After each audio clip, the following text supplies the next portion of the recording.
Perempuan lain. Perempuan beda. Perempuan sendirian disebut dengan mar'ah namanya. Dari kata muru'ah. Punya dua arti. Satu, sosok yang senang tampil dengan keindahan. Muru'ah. Jadi kalau laki-laki senang dengan kekuatan, sesuatu yang nampak kuat, latihannya silat, latihannya ini, itu. Perempuan tidak. Senang dengan keindahan. Anda mau berangkat ke kantor, ada sebagian tidak tersetrika, Anda biasa. Tapi kelihatan istri, papa ganti. Setrika dulu. Anda berangkat ke masjid, pakai pakaian biasa saja. Perempuan ikut pengajian, seragam. Arisan, beda. Penampilan, lain. Bahkan kadang-kadang sebelum berangkat, nanya dulu kepada Anda untuk minta pendapat. Papa, besok pengajian Ustadz Adi, kira-kira gaunnya yang mana ya? Yang hijau atau yang biru? Oh. Kata Anda, hijau bagus mah. Ah, kayaknya biru deh. Oh. Dia nanya, tapi udah punya jawaban. Itu masih mending kalau dipakai. Begitu keluar, kuning. Mantap. Gak apa-apa bu, normal namanya. Mar'ah yang kedua, awas. Seperti mir'ah. Orang Arab mengatakan al-mar'atu kal mir'ah. Perempuan itu mir'ah seperti cermin. Makanya jangan heran kalau lihat perempuan senang bercermin. Dari rumah sudah berkaca, turun dari mobil lihat spion. Mau masuk masjid ada kaca, betulkan lagi. Wajar, standar. Tapi yang penting Anda tahu, sifat cermin itu punya nilai sensitivitas. Seperti itulah perempuan punya nilai sensitifnya. Misal, Anda punya cermin, Anda hancurkan, lempar dengan batu, pecah. Apakah bisa disusun lagi? Jangan salah, bisa. Cuma tidak mampu memantulkan bayangan yang sempurna. Sama persis dengan perempuan. Kalau dia terlukai, cepat memaafkan, tapi sulit melupakan apa yang dialami. Pasang status. Serius. Ada persoalan hari ini, rekening listrik 15 tahun yang lalu diungkit lagi. Bapak ini bagaimana sih? Yang itu aja nggak bisa. Tahu nggak Pak? Waktu 15 tahun lalu listrik mati. Bapak juga begini juga 15 tahun lalu. Tapi itulah keindahannya. Nanti gantian bu, tenang aja bu ya. Kita masih panjang. Itu kalau sendirian. Tapi kalau banyakan, laki-laki sama rijalun, perempuan mar'atun nisaun. Sampai turun surah An-Nisa. Surah yang keempat. Apa artinya nisa? Bukan. Bukan perempuan. Bukan wanita. Perempuan. Surah ibu-ibu, mama. Apa diantaranya yang paling penting? Ayat 34, paling kiri sebelah atas. Kenapa disebut dengan An-Nisa? Dari kata nasa diantaranya. Sifat yang mudah kemudian tersentuh dan mudah mencurahkan apa yang dirasakan. Suka cerita. Dan kadang-kadang yang diceritakan hal yang seharusnya tidak dibuka. Kata Allah, fasalihatu qanitatun hafizatun lil ghaibi bima hafizallah. Perempuan salihah itu taati Allah dengan menaati suami pada yang baik-baik. Yang kedua, jangan membuka aib keluarga pada orang lain setelah Allah menutupnya. Jadi kalau Anda tidak buka aib di rumah tangga, tugas laki-laki, tugas perempuan sama. Jangan buka aib. Sepanjang tidak dibuka, Allah tutup sampai dengan kiamat.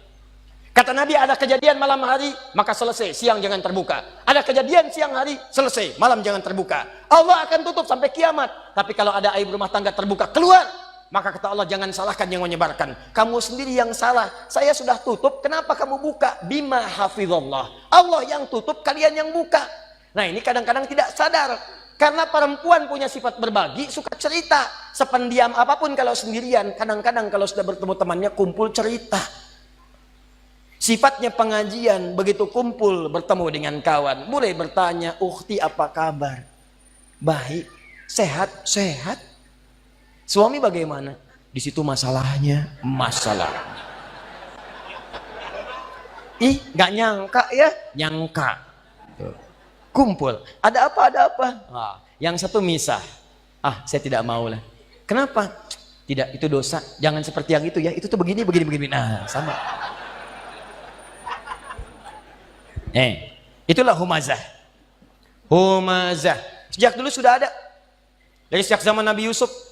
Nabi Yusuf itu anaknya Nabi Yakub. Nabi Yakub anaknya Nabi Ishak.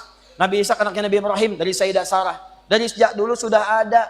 perempuan yang suka kumpul-kumpul, suaminya sibuk kerja ngumpulin harta, perempuannya kumpul-kumpul. Saking kumpulnya itu sibuk membicarakan orang lain. Ada yang ganteng dibicarain, Nabi Yusuf ganteng dibicarain.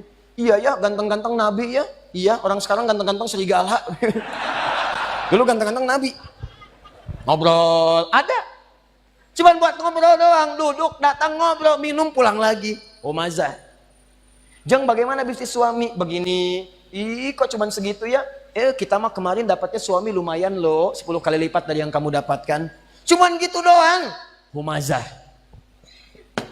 Alladzi jama'a malahu wa'addada, yang suaminya sibuk cuman ngumpulin harta dunia saja, nggak pernah mikir akhirat. Bekal akhirat nggak ada. Nanti kita akan lihat apa bekal akhirat. Nggak pernah mikir, yang penting dunia, dunia, dunia, dunia, dunia. Kerja, harta, rumah, mobil, uang, dolar, semua kumpulkan. Maka yang seperti itu kata Allah, kamu mesti ingat ya, orang yang sudah berpikir begitu saat di dunia, saya akan siapkan neraka paling spesial saat di akhirat. Namanya Hutamah. Neraka Hutamah ini beda dengan neraka biasa. Cara disiksanya, maaf sekali, diikat. Padahal neraka yang paling ringan, neraka paling ringan, tapi seringan-ringannya neraka juga. Ya, seringan-ringannya neraka. Jangan coba-coba nih. Ya. Itu ada di Quran surah keempat ayat 56 paling kanan sebelah atas. Itu yang paling ringan di neraka. Innal ladzina kafaru bi ayatina sawfa nuslihim nara. Orang-orang yang ingkar kepada ayat-ayat kami, nanti kami masukkan ke neraka. Paling ringan kami tarik ubun-ubunnya. Nusli kami celupkan ke dalam api neraka. Dicelup, kayak bikin teh celup. Teh celup itu kan naikkan, turunkan, naik, turun, naik, turun, naik. Jadi ada orang yang paling ringan masuk neraka, ditarik ubun-ubunnya, kemudian dimasukkan ke neraka, celupkan. Begitu dicelupkan, hancur semua, angkat lagi. Ya kullama nadijat juluduhum baddalnakum juludan ghairaha. Begitu hancur, diangkat sembuh lagi. Hancur, angkat sembuh lagi. Hancur, sembuh lagi. Sekali celup, satu harinya 1000 tahun. Satu detiknya 48 hari. Kalau pengen coba silakan aja. Tapi diinfokan supaya kita jauhi. Cuma ini nggak diikat, artinya apa? Begitu dicelupkan dia merontak, masih bisa bergerak. Cuman tidak bisa mengelak. Tapi neraka yang ini bagi ahli dunia yang nggak pernah mikir akhirat, dia tidak akan pernah bergerak sedikit pun, karena Allah akan mengikatnya fi amadim mumaddadah. Jadi bukan begini, tapi diikat begini.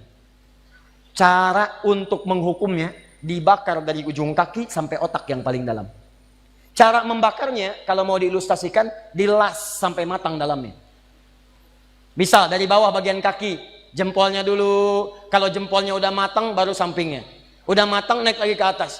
Bayangkan, kalau dimasukkan keseluruhan, yang sakit langsung semuanya. Tapi yang ini tidak, biar sakit dulu. Bukankah sakit di bawah kerasa ke semuanya? Sakit terus sampai naik ke atas. Allati tattali'u 'alal afidah. Afidah jamak dari kata fuad. Fuad itu otak yang merencanakan. Nih kata Allah seakan-akan ingin mengatakan, apa isi otakmu diisi saya bakar sampai ke dalam otakmu. Otakmu isinya apa sih? Orang sholat, kamu nggak sholat. Orang ngaji, kamu nggak ngaji. Orang puasa, kamu nggak puasa. Kerja lagi. Apa isi otakmu? Saya bakar sampai kedalaman yang paling dalam. Nih. Awas hati-hati. Dan sifatnya muqsadah. Muqsadah itu sudah mengintai. Jadi kalau ada orang bercita-cita cuma dunia saja, itu nerakanya sudah mengintai. Nih dia teman saya nanti nih. Paham? Ini bagian yang pertama. Karena itu saya ingin ajak Anda semua, jangan cukupkan hidup kita visinya cuma sampai di sini. Contoh paling gampang ya, paling gampang. Kuliah hanya untuk dapat ijazah, itu dunia.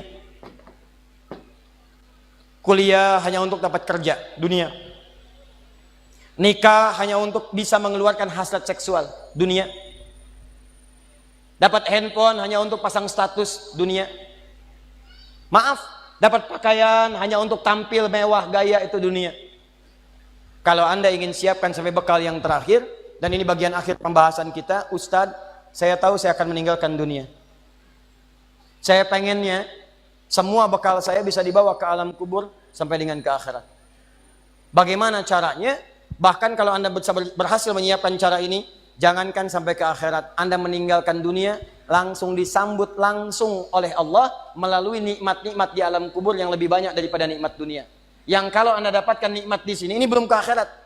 Anda punya bekal akhirat di alam kubur sudah dimuliakan. Dunianya ditinggalkan, tapi Allah berikan nikmat akhiratnya dan diberikan pendahuluan di alam kuburnya. Saking dahsyatnya, Ada di antara mereka, kata Allah, yang kalau bisa, artinya nggak bisa. Kalau mereka mampu, mereka akan balik lagi kepada keluarga yang sedang nangis, yang sedang sedih. Kata mereka, kalian jangan nangis ya, jangan sedih, jangan takut. Kalau bisa, cepat ke sini. Di sini lebih enak daripada di situ. Silahkan lihat anak-anak Palestina. Sekali-kali perhatikanlah mereka. 4 tahun, 5 tahun, tiba-tiba ada yang wafat di antara mereka. Lihat wajahnya. Apakah ada wafat di antara mereka yang wajahnya sedih? Tidak. Senyum, bira.